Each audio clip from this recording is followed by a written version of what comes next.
السلام علیکم ورحمۃ اللہ وبرکاتہ۔ آپ دیکھ رہے ہیں میرا یوٹیوب چینل اور میں ہوں غلام نبی مدنی۔ ناظرین کرام، پاکستان کے اندر اس وقت جو حکومت پاکستان کی 22 کروڑ عوام پر مسلط ہے، یہ حکومت امریکی ایما پر، امریکی اشاروں پر لائی گئی ہے۔ امریکہ اس حکومت کو لانے والا ہے اور امریکہ نے اس حکومت کو کسی مقصد کے لیے، کسی مفاد کے لیے پاکستان کی عوام پر مسلط کیے ہے۔ جو سازش ہوئی وہ پوری دنیا جانتی ہے کہ عمران خان کو کس طرح سے ہٹایا گیا اور کس طرح سے امریکہ کے انڈر سیکرٹری نے دھمکی امیز خط لکھے پاکستان میں، اور ان دھمکی امیز خطوط کے بعد امریکیوں نے پاکستان کے اندر سے جو پاکستان کے لوگ تھے ان کے ساتھ مل کر غداری شروع کر دی، یعنی پاکستان کے خلاف عمران خان کو گرانے کے لیے سازشیں تیز کر دیں۔ یہ سب چیزیں پورا پاکستان بھی جانتا ہے اور پوری دنیا بھی جانتی ہے۔ اب امریکہ کے مفادات کیا ہیں پاکستان سے؟ امریکہ کون سے مفادات لینا چاہتا ہے؟ ناظرین کرام یاد رکھیں، قرآن پاک کے اندر آج سے 1400 سال پہلے اللہ رب العزت کی جانب سے واضح طور پر مسلمانوں کو ہدایات دی گئی ہیں۔ بتایا گیا ہے، مسلمانوں کو بتایا گیا ہے کہ تم نے کیسے زندگی گزارنی ہے اور کس کے ساتھ تم نے کس طرح کا رویہ رکھنا ہے اور کس کے ساتھ تم کیسا سلوک کرو۔ یہ سب چیزیں قرآن و حدیث کے اندر موجود ہیں۔ اللہ تعالیٰ نے مسلمانوں کو خبردار کیا کہ یہودی اور عیسائی جو اسلام کے مخالف ہیں، یہ مسلمانوں کے کبھی دوست نہیں ہو سکتے، یہ مسلمانوں سے کبھی خوش نہیں ہو سکتے، یہاں تک کہ مسلمان اپنا دین چھوڑ دیں، یہاں تک کہ مسلمان اپنے مذہب سے باہر نکل جائیں۔ تو یہودیوں کی، عیسائیوں کی ہمیشہ سے اسلام اور مسلمانوں کے خلاف سازشیں رہی ہیں۔ پاکستان چونکہ ایک اسلامی ملک ہے، پاکستان دنیا کے اندر 5واں بڑا آبادی کے لحاظ سے ملک ہے، پاکستان کے پاس دنیا کی بہترین فوج ہے، پاکستان کے پاس دنیا کے بہترین ہتھیار ہیں، ایٹمی پاور ہے پاکستان اسلامی دنیا میں، اور اسلامی دنیا میں پاکستان مرکزی رول پلے کرتا ہے۔ عمران خان کا پچھلا 3.5 پونے 4 سال کا جو دور تھا، اس میں بہت سی غلطیاں بھی ہیں اور بہت ساری ایسی چیزیں ہیں جن سے عمران خان سے اختلاف کیا جا سکتا ہے، لیکن ناظرین کرام، عمران خان کے دور میں پاکستان مذہبی اعتبار سے اور پاکستان ایک طرح سے اسلامی اصولوں کی طرف بڑھتے ہوئے آگے چل رہا تھا۔ مثلا پاکستان کے اندر سیرت نبوی کو عام کرنے کا حکومت نے منصوبے شروع کیے، عربی تعلیم کو لازمی کیا، قرآن پاک کی تعلیم کو لازمی کیا، اور عمران خان خود، ان کی اسٹیٹمنٹ ہے، ریکارڈ پر موجود ہیں، کہ وہ کہتے ہیں کہ ہمیں فحاشی اور یعنی کو ختم کرنا ہے تو پردے کو رواج دینا ہوگا۔ یہ عمران خان کے بیان ہیں، اور عمران خان نے حتی الامکان کوشش کی ہے کہ سیکولرزم اور لبرلزم کو روکا جائے، کنٹرول کیا جائے، اور جو غیر ملکی این جی اوز تھی جو پاکستان کے معاشرے کو خراب کرتی تھیں، ان کے لیے عمران خان نے ان کے خلاف بڑے اقدامات کیے ہیں۔ لیکن اب ہو کیا رہا ہے؟ عمران خان نے سب سے زیادہ ریاست مدینہ کا نام لیا، ناموس رسالت کا نام لیا، رسول اکرم صلی اللہ علیہ وسلم کی تعلیمات کا نام لیا۔ تو امریکہ کو، یورپ کو خطرہ لگا کہ عمران خان یہ پاکستان کو ایک اسلامی اسٹیٹ بنانا چاہتا ہے اور یہ سیکولرزم، لبرلزم کو ختم کرنا چاہتا ہے۔ یہ تو بڑی مشکل بات ہے اور یہ تو امریکہ کے لیے خطرے کی گھنٹی ہے۔ تو ایسے شخص کو امریکہ کبھی بھی قبول نہیں کرتا اسلامی دنیا میں، جو مسلمانوں کو اسلام کی طرف لوٹنے کی دعوت دے، جو مسلمانوں کے ملک کو اسلامی ملک اصولوں کے مطابق بنانے کی کوشش کرے۔ چنانچہ امریکہ نے عمران خان کی حکومت گرا دی، اور پھر یہی ایک وجہ نہیں ہے عمران خان کی حکومت گرانے کی، اور بھی بہت سی وجوہات ہیں۔ ان میں سے ایک بڑی وجہ افغانستان کی جنگ میں عمران خان کا افغان طالبان کو سپورٹ کرنا اور افغانستان کے اندر امریکہ کی باتیں نہ ماننا اور امریکہ کو اڈے نہ دینا، یہ بھی ایک بڑی وجہ ہے۔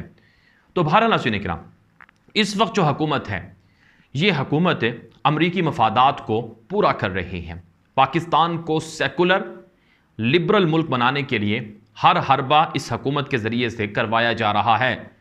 آپ جانتے ہیں کہ ماضی کے اندر ڈکٹیٹر مشرف کے زمانے میں بھی جو لوگ تھے وہ پاکستان سے دین کو مٹانے کے لیے روشن خیالی کے نام پر سیکولرزم اور لبرلزم کو عام کرتے رہے۔ لیکن ناظرین کرام، یہ تو اچھا ہوا کہ اب پاکستان کے اندر جو لبرل یا سیکولر تھے وہ اب اس طرح سے نہیں رہے، بڑی حد تک کنٹرول ہو گئے۔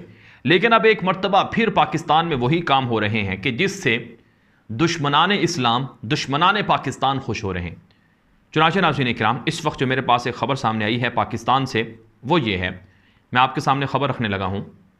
گورنمنٹ آف پاکستان کا یہ ٹویٹر اکاؤنٹ ہے، اس کا اسکرین شاٹ ہے، اس پر یہ خبر نشر ہوئی ہے کہ وفاقی وزیر اطلاعات مریم اورنگزیب سے پاکستان فلم پروڈیوسر ایسوسی ایشن کے چیئرمین شیخ امجد کی وفد کے ہمراہ ملاقات۔ حکومت سینما گھروں کی بحالی، تعمیر اور فنکاروں کی مراعات کے لیے اقدام کر رہی ہے۔ اس ضمن میں فلم سازوں کو ٹیکس میں استثناء سمیت فلم انڈسٹری کے لیے آلات کی درآمد میں ہر ممکن تعاون کرے گی۔ یعنی موجودہ حکومت کی جانب سے کہا گیا ہے کہ پاکستان میں سینما گھروں کو بحال کیا جائے۔ جو سینما بند ہو گئے تھے، جن کو لوگوں نے دیکھنا چھوڑ دیا تھا، ان سینما گھروں کو بحال کیا جائے اور سینما گھروں کی دوبارہ سے تعمیر ہو، نئے سینما بنائے جائیں، اور جو فنکار ہیں ان کو نئے نئے ڈرامے، نئی نئی فلمیں بنانے کے لیے ان کو سامنے لایا جائے، اور حکومت اس کے لیے باقاعدہ پیسے بھی دے گی خزانے سے، اور جو ٹیکسز وغیرہ ہیں ان سے بھی چھوٹ دے گی کہ فلم بناتے جاؤ، گانے بناتے جاؤ، آپ کو کوئی مسئلہ نہیں ہے۔ تو یہ اس وقت پاکستان کے اندر یہ صورتحال سامنے آ رہی ہے۔ ناظرین کرام، اس وقت پاکستان کے اندر حکومت مولانا فضل الرحمان صاحب اور ان کے اتحادیوں کی ہے۔ مولانا فضل الرحمان پی ڈی ایم کے چونکہ سربراہ ہیں، اس وجہ سے وہ مرکزی کردار ہیں اس حکومت کے، اور وہی ہیں جو اس پی ڈی ایم کی حکومت کو متحد رکھے ہوئے ہیں۔ افسوس کی بات یہ ہے کہ مولانا فضل الرحمان اپنے آپ کو ایک مذہبی لیڈر کہتے ہیں اور مذہب کا نام بھی لیتے ہیں، دین کا نام بھی لیتے ہیں، لیکن ان کی حکومت پاکستان میں سینما کھول رہی ہے۔ ان کی حکومت پاکستان کے اندر نئے سینما اور نئی فلمیں بنانے کے لیے باقاعدہ حکومتی خزانے کو استعمال کر رہی ہے۔ کتنے افسوس کی بات ہے۔ اور یہ ملکی خزانہ جو پاکستان کے اندر ہے، پاکستان کے غریب لوگوں سے زبردستی ٹیکس لے کر، بجلی کے بلوں میں اضافہ کر کے، پیٹرول کی قیمتوں میں اضافہ کر کے، مختلف طرح کے ٹیکسز لگا کر خزانے کے اندر پیسے آتے ہیں، ان کو فلموں، گانوں اور سینماؤں کی بنانے میں اڑایا جائے گا۔ کتنے افسوسناک بات ہے۔ یقیناً یہ گناہ کبیرہ ہے۔ مولانا فضل الرحمان صاحب خود اس حوالے سے بیان دے سکتے ہیں، وہ مذہبی لیڈر ہیں۔ اور ابھی 14 اگست کو پاکستان کے اندر ننگا ناچ ڈانس ہوا۔ مولانا فضل الرحمان کے صاحبزادے مولانا اسد محمود اس میں شریک ہوئے، ان کی جماعت کے 10-12 علماء بھی اس میں شریک ہوئے ان کی جماعت کے، اور ان کے سامنے ہوتا رہا۔ بعد میں انہوں نے کہا کہ بڑے افسوسناک بات تھی، ہم اس کی مذمت کرتے ہیں وغیرہ وغیرہ، لیکن وہ چاہتے تو اس عمل پر استعفیٰ دے سکتے تھے، حکومت سے نکل سکتے تھے۔ اور اب جب کہ یہ سینما کھولنے کی بات ہوئی ہے، اس پر بھی وہ استعفیٰ دے سکتے ہیں، یہ کم از کم اس عمل کو رکوا سکتے ہیں، لیکن ابھی تک میرے علم میں ان کی جانب سے کوئی بیان سامنے نہیں آیا۔ اور پاکستان کی ریلوے کی ٹرینوں میں بھی ابھی ننگے ناچ، گانے، ڈانس کی ویڈیو سامنے آئی ہیں۔ تو یہ سب کچھ امریکی ایما پر ہو رہا ہے، امریکی اشاروں پر ہو رہا ہے، اور اس سے یہودی بھی خوش ہیں، عیسائی بھی خوش ہیں، اور منکرین ختم نبوت بھی خوش ہیں۔ منکرین ختم نبوت جو رسول اکرم صلی اللہ علیہ وسلم کی ختم نبوت پر ڈاکہ ڈالنے والے لوگ ہیں، جو بدقسمتی سے پاکستان کے اندر سے یہ فتنہ اٹھا، بلکہ بر صغیر سے اٹھا، اور پاکستان کی ریاست نے اسے نان مسلم قرار دی، وہ بھی اس پر خوش ہیں۔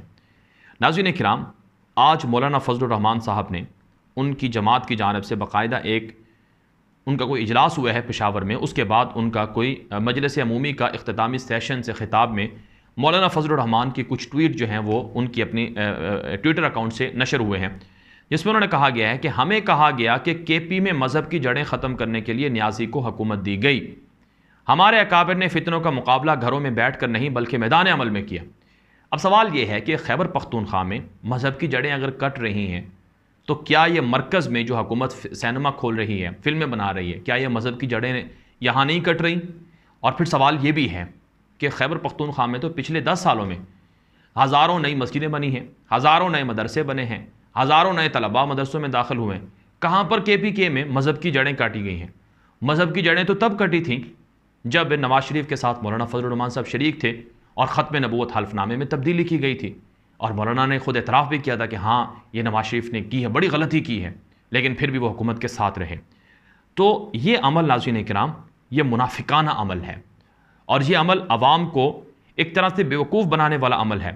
اگر آپ واقعی پاکستان کے اندر مذہب کو پروموٹ کرنا چاہتے ہو، اسلامی اقدار کو پروموٹ کرنا چاہتے ہو، تو پھر آپ کو پاکستان کے اندر اس طرح کی منافقت پر خاموش نہیں رہنا ہوگا، اور کھل کر بات کرنی ہوگی کہ ہاں وہ جو ننگا ناچ گانا ڈانس ہوا 14 اگست کو وہ بھی حرام تھا، غلط تھا۔ مولانا فضل الرحمان کا ابھی تک اس پر کوئی سٹیٹمنٹ نہیں ہے۔ اور اسی طرح سے یہ جو سینما کھل رہے ہیں اس پر بھی بیان دینا ہوگا، لیکن ابھی تک ہمارے سامنے کوئی ان کا بیان نہیں ہے۔ تو یہ عمل ناظرین کرام اس پر پاکستان کی عوام کو سوچنا ہوگا۔ آپ جانتے ہیں اس وقت پاکستان کی 22 کروڑ عوام امریکی سازش پر بفری ہوئی ہے۔ عوام کو پتہ ہے کہ یہ پاکستان کی اوپر مسلط ہونے والی ایک حکومت ہے جس کو امریکی حمایت پر لایا گیا ہے، اور ہدف پاکستان سے اسلام کو اور ہدف پاکستان سے اسلامی اقدار کو ختم کرنا ہے۔ مزید خبروں کے لیے آپ ہمارا یوٹیوب چینل ہے غلام نبی مدنی، اسے فالو کریں۔ اب تک کے لیے اتنا ہی، اجازت دیجیے۔ السلام علیکم ورحمۃ اللہ وبرکاتہ۔